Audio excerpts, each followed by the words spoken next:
So hello class, how are you all? I hope you all are well. So today we are going to learn about microorganism, friend and foe. हमने already 2 parts complete कर लिए हैं जिसमें हमने micro organism की basic detail पढ़ी थी। उसके बाद हमने माइक्रो ऑर्गेनिज्म का जो ये पढ़ा कि how a micro organism can be a friend, कैसे माइक्रो ऑर्गेनिज्म हमारा फ्रेंड हो सकता है। सो इस वीडियो में हम कवर करेंगे कि माइक्रो ऑर्गेनिज्म कैसे हमारा दुश्मन हो सकता है, मीन्स कि कैसे माइक्रो ऑर्गेनिज्म जो है हमें हार्म कर सकता है, कैसे किस किस चीज़ों कौन कौन से ऐसे माइक्रो ऑर्गेनिज्म है जो हम हार्म करने मतलब हमको हार्म करते हैं। So let's begin. First topic is कि पैथोजेंस क्या होते हैं बेटा। ऐसे माइक्रो ऑर्गेनिज्म जो हमारे लिए हार्मफुल होते हैं, those micro organism called pathogens. ऐसे माइक्रो ऑर्गेनिज्म जो हम लोगों के लिए हार्मफुल हैं उन्हें हम क्या कहेंगे, पैथोजेंस कहेंगे। तो पैथोजेंस का मीनिंग अगर पेपर में आता है तो साफ साफ आपको लिखना है कि दोज माइक्रो ऑर्गेनिज्म या those microbes which are harmful for us, which are harmful for us. Is that clear? ऐसे माइक्रो ऑर्गेनिज्म जो हमारे लिए हार्मफुल होते हैं, अभी हम पढ़ेंगे कि कौन कौन से हमारे लिए हार्मफुल होते हैं, बट हाँ जो भी माइक्रो ऑर्गेनिज्म हमारे लिए हार्मफुल होंगे उन सभी को हम क्या कहेंगे, पैथोजेंस कहेंगे। यहाँ तक क्लियर हुआ? अब देखो जो पैथोजेंस होते हैं यानी ऐसे माइक्रो ऑर्गेनिज्म जो हमें हार्मफुल होते हैं हमारे लिए, तो कैसे हार्म करेंगे आप सोचो। हमें डिजीज देके, हमें बीमारी दे गई तो हार्म करेंगे, कैसे हार्म कर सकते हैं बेटा। आप हमसे बॉक्सिंग थोड़ी करेंगे आके, हमें कैसे हार्म करेंगे, डिजीज देके ही हार्म करेंगे। तो ये जो पैथोजेंस होते हैं ना, ये एट द एंड करते क्या है बेटा, ये हमें डिजीज देते हैं। क्या करते हैं, डिजीज। बेटा ये डिशेज नहीं है, डिजीज है। क्या है, डिजीज यानी बीमारी होता है। क्या होता है, बीमारी। अब बेटा बीमारी, डिजीज भी ना 2 तरीके की होती है। एक होती है हमारी कम्युनिकेबल डिजीज,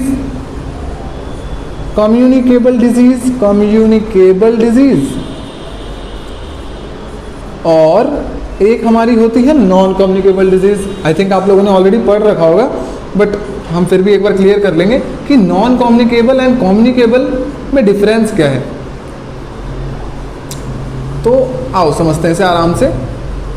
कम्युनिकेबल डिजीज क्या होती है, देखो कम्युनिकेबल डिजीज ऐसी डिजीज होती है जो हमें माइक्रोब्स या माइक्रो ऑर्गेनिज्म द्वारा हो जाती है। फॉर एग्जाम्पल बेटा आपको टाइफाइड हो जाता है, आपको कॉलेरा हो जाता है, आपको ट्यूबरकुलोसिस हो जाता है, आपको मीजल्स हो जाता है, चिकन पॉक्स हो जाता है, पोलियो हो जाता है, और न जाने ऐसे कितनी सारी बीमारियां हैं जो आपको माइक्रो ऑर्गेनिज्म द्वारा हो जाती है। तो ऐसी डिजीज को हम क्या कहेंगे, कम्युनिकेबल डिजीज कहेंगे। दोज डिजीज, देखो मैं यहाँ लिख देता हूँ आपके लिए, आप नोट डाउन कर लेना कि ड्यू टू माइक्रोब्स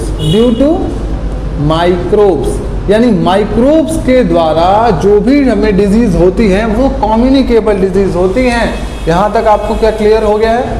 नेक्स्ट पे चलते हैं। अब नॉन कम्युनिकेबल डिजीज में हम एक कॉमन डिजीज के बारे में पढ़ लेते हैं। जैसे कि आपने देखा होगा कि घरों में लोगों को डायबिटीज हो जाती है। क्यों बेटा, किसी माइक्रो ऑर्गेनिज्म की वजह से तो नहीं हुआ। वो क्यों हुआ, क्योंकि वो एक ऐसी डिजीज है जो बिना माइक्रो, आपने इंटरनल फैक्टर खुद डैमेज किया अपना, शुगर खा के। क्लियर हो रहा है, हमने अपना इंटरनल फैक्टर खुद डैमेज किया है। क्या खा के, शुगर खा के। तो ऐसी डिजीज जो हो जाती है जो कोई माइक्रो ऑर्गेनिज्म हमें नहीं देता, बल्कि कौन, हम इंटरनल फैक्टर हमारा खुद ही कुछ प्रॉब्लम हो जाती है, उससे हमें कोई डिजीज हो जाती है। तो those disease are called non communicable disease. तो यहाँ आप ये लिख सकते हो कि due to internal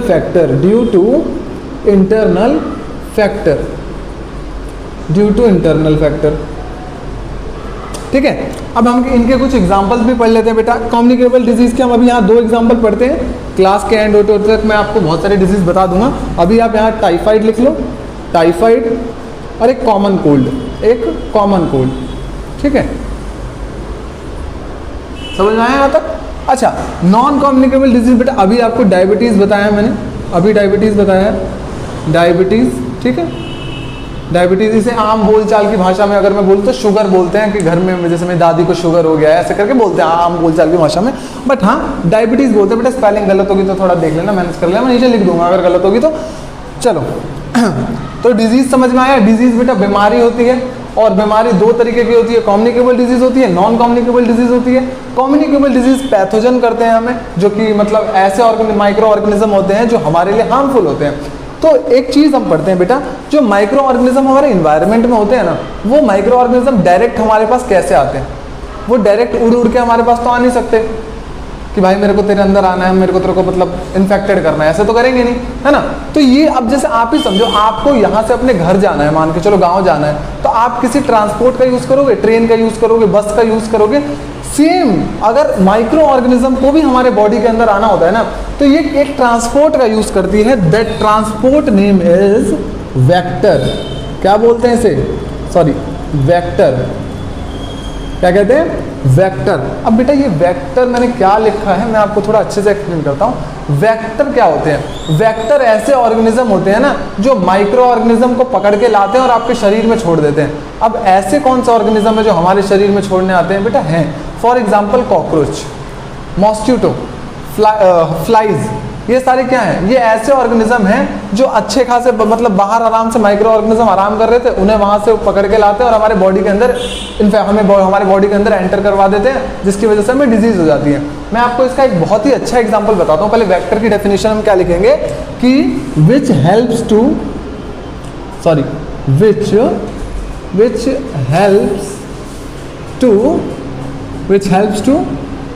transmitted the microbes को ट्रांसमिटेड करने में हेल्प करते हैं, यानी फैलाने में हेल्प करते हैं, उनको हम वेक्टर कहते हैं। अब वेक्टर के एग्जांपल अगर आप लिखना है तो आप क्या लिख सकते हो? कॉकरोच लिख सकते हो बेटा, कॉकरोच, ये सारी चीज़ें, बैक्टीरिया, ऐसे माइक्रो ऑर्गेनिज्म को हमारे तक पहुंचाने के लिए कौन हेल्प करता है? कॉकरोच हो गया, कॉकरोच, और आप मॉस्किटो लिख सकते हो, मॉस्किटो, ठीक है, और एक्सेट्रा, दो बहुत है, कॉकरोच और मॉस्किटो, और आप मक्खी भी लिख सकते हो, फ्लाई कहते हैं, हाउस फ्लाई, ठीक है। तो वेक्टर आई थिंक आप लोगों को समझ में आ गया होगा कि ऐसे ऑर्गेनिज्म जो बाहर से माइक्रो ऑर्गेनिज्म को हमारी बॉडी में लाने के लिए रिस्पॉन्सिबल होते हैं। क्या यहाँ तक किसी को भी किसी भी टाइप का डाउट है तो पूछो। तो आगे चलते हैं, चलो वेक्टर तक आई थिंक सबको क्लियर हो गया होगा। एक सेकेंड, सॉरी। तो आई होप वेक्टर तक क्लियर हो गया होगा। अब बेटा थोड़ा सा समझते हैं कि कैसे वेक्टर वर्क कैसे करता है। आपको पता होगा कि जब भी हम कूलर वगैरह यूज़ करते हैं तो घर में मम्मी या फिर और भी जो मतलब घर कोई भी आपने किसी के भी मुंह से सुना होगा कि एक जगह पानी मत इकट्ठा होने दो, उसे फेंको क्योंकि हमें डेंगू हो जाएगा, मलेरिया हो जाएगा। ये आपने कहीं ना कहीं कभी ना कभी ज़रूर सुना होगा। तो एक बात बताता हूँ एक्चुअली होता क्या है। जहाँ पर बेटा पानी इकट्ठा होता है ना, मान लो यहाँ पानी इकट्ठा हो गया, तो अब होता क्या है, इस पानी के अंदर ना एक प्रोटोजोआ आ जाता है। क्या आ जाता है? उस प्रोटोजोआ का नाम है बेटा प्लाज्मोडियम। उस प्रोटोजोआ का नाम क्या है? प्लाज्मोडियम। ये एक तरीके का बेटा प्रोटोजोआ होता है, याद रखना, ये एक तरीके का प्रोटोजोआ होता है। ये एक प्लाज्मोडियम नाम का एक प्रोटोजोआ होता है जो पानी के अंदर आ जाता है। अब बेटा पानी के अंदर तो आ जाता है, अब आपको पता है कि मच्छर जाके पानी में बैठेंगे। अब बेचारा मच्छर क्या किया, इस पानी के ऊपर आया। अब मच्छर बेटा वो एक्चुअली आया, वो पानी के ऊपर बैठा हुआ था। अब प्लाज्मोडियम ने जैसे ही देखा कि मच्छर पानी पे आया तो प्लाज्मोडियम किसके अंदर चला गया? मॉस्किटो के अंदर। अब बेटा मॉस्किटो को जब भूख लगती है तो वो कहाँ जाएगा? हमारा ही खून चूसने आएगा। सबसे पहली बात बेटा, मेल मच्छर नहीं, फीमेल मच्छरी आपको काटते हैं, समझ ये याद रखना। जो फीमेल मच्छरी होती है वो आपका क्या करती है? खून चूसती है। मेल मच्छर जो होते हैं वो जो क्या कहते हैं, पेड़ पौधे होते हैं उनका रस एब्स्ट्रैक्ट कर, उनका रस जो उनका जो जूस होता है वो सक करते हैं मेल मच्छर। फीमेल ही हमारी बॉडी का जो होता है ना खून चूसती हैं मोस्टली। ये तो यूनिवर्सल ट्रूथ है वैसे। तो जो फीमेल मॉस्किटोज होती हैं वो हमारा खून चूसती हैं आके। तो बेटा अब उनके अंदर क्या चला गया था? प्लाज्मोडियम चला गया था जब वो पानी के पास गए थे। तो वो तो बेचारी चुपचाप आई थी अपना खून चूसने, अपना थोड़ा सा पेट भर के वो चली जाती, वो ज़्यादा से ज़्यादा कुछ नहीं होता आपको। बट प्रॉब्लम यहाँ आ गई कि उसके अंदर क्या चला गया था बेटा? उसके अंदर चला गया था प्लाज्मोडियम, जो कि बहुत प्रॉब्लम करता है। वो जैसे ही आपको डंक वो जैसे ही आपको डंक मारेगी उसी टाइम क्या होगा कि वो प्लाज्मोडियम हमारे बॉडी के अंदर एंटर कर जाएगा, और एंटर करने के बाद फिर आपको पता है कि हमें मलेरिया हो जाता है। क्या हो जाता है बेटा? मलेरिया हो जाता है। जैसे ही ये प्लाज्मोडियम हमारे बॉडी में आता है ना, जैसे ही हमारे बॉडी के अंदर ये प्लाज्मोडियम जाएगा, हमें क्या हो जाएगा? हमें हो जाएगा मलेरिया। और फिर बेटा उल्टी, बुखार सब चालू हो जाता है। समझ में आया? तो बेटा इस तरीके से ये हमारा दुश्मन भी है। जैसे हमने दोस्त के फैक्टर पढ़े थे ना कि कैसे हमारा फ्रेंड हो सकता है, उसी तरीके से दुश्मन के भी फैक्टर है कि हमें कैसे हार्म कर सकता है। दोनों तरफ हमें अच्छी ठीक तरीके से पढ़ना पड़ेगा। तो आई होप आपको प्लाज्मोडियम समझ में आ गया होगा। अब हम सबका एक एक करके नहीं पढ़ने वाले कि हम हर चीज़ का पढ़ेंगे कि मतलब कैसे कैसे, हम बस हाँ ये देख लेंगे।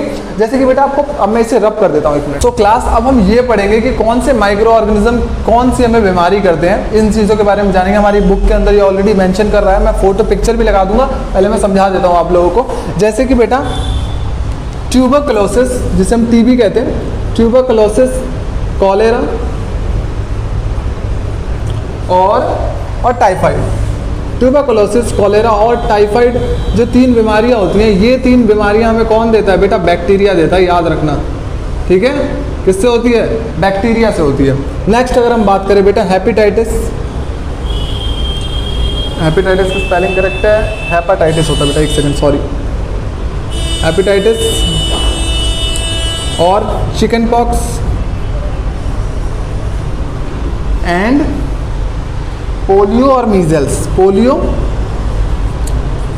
And measles. ये जो बीमारी है ये हमें कौन करता है बेटा? वायरस करता है। और रही हमारी एक जो हमने अभी पढ़ा था बेटा प्लाज्मोडियम, जो मलेरिया है, मलेरिया किसकी वजह से होता है बेटा? प्रोटोजोआ की वजह से। अभी हम जस्ट क्या करके आए हैं? पढ़ के आए हैं, तो ये तो हमें क्लियर हो जाएगा। अच्छा 1 मिनट, इसे इधर नहीं लिखता, सॉरी।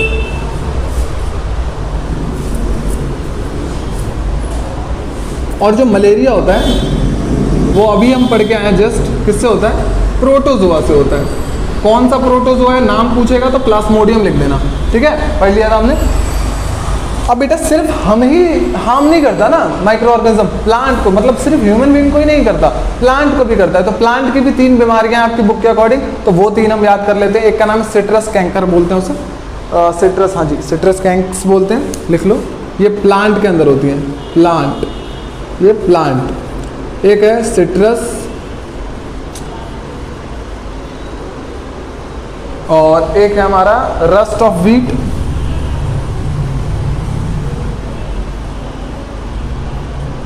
और एक है हमारा ओकरा, ठीक है। सिट्रस कैंकर होता है बैक्टीरिया से, और सिट्रस कैंकर होता है हमारा बैक्टीरिया से,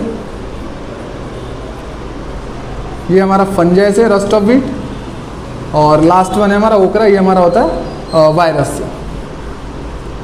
सो आई होप इट्स क्लियर। सारी चीज़ें आप लोगों को आशा करता हूँ सारी चीज़ें समझ में आ गई होंगी। और बाकी इस चीज़ में अगर आपको कोई भी डाउट होता है तो कमेंट ज़रूर करना, मैं रिप्लाई आपको वहाँ मिल जाएगा।